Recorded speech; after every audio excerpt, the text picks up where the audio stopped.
हे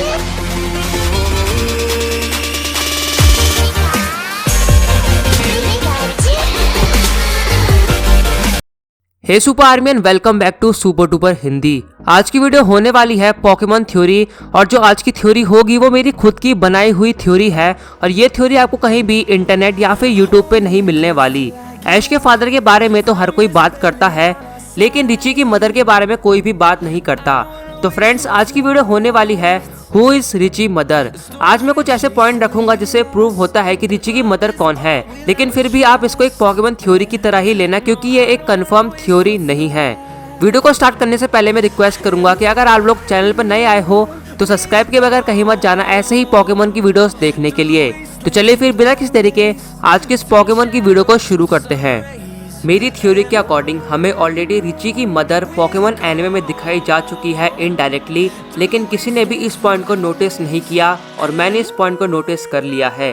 तो चलिए अब पोकेमॉन थ्योरी पे वापस आते हैं। आप लोगों ने ऑरेंज आइलैंड तो देखा ही होगा। जब ऐश 4th जिम लीडर को हराने के लिए कमक्वाट आइलैंड पे आता है, तब वहाँ पर एक लेडी भागते हुए आती है और ऐश को गले लगा लेती है और वो उसे अपना बेटा ट्रेविस समझती है। लेकिन ऐश उसको बोलता है कि वो उसका बेटा नहीं है, बल्कि उसका नाम ऐश केचम है। तब वो लेडी ऐश को बोलती है कि उसका बेटा भी ऐश के जैसा दिखता था और वो भी अपनी पोकेमॉन जर्नी पे निकल गया था और उसके पास भी बिल्कुल ऐश के जैसा ही पिकाचू था। अगर हम ध्यान से देखें तो पोकेमॉन एनिमे में सिर्फ एक ही ऐसा कैरेक्टर है जो कि ऐश के जैसा दिखता है और उसके पास भी पिकाचू है, और वो कैरेक्टर है रिची।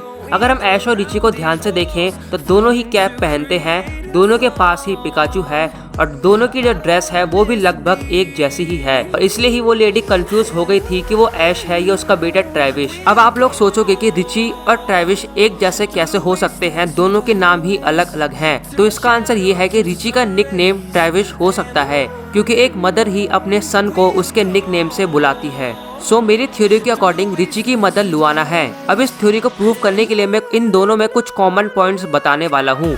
अगर हम इन दोनों कैरेक्टर्स की आंखों का कलर देखें तो वो ब्लू है।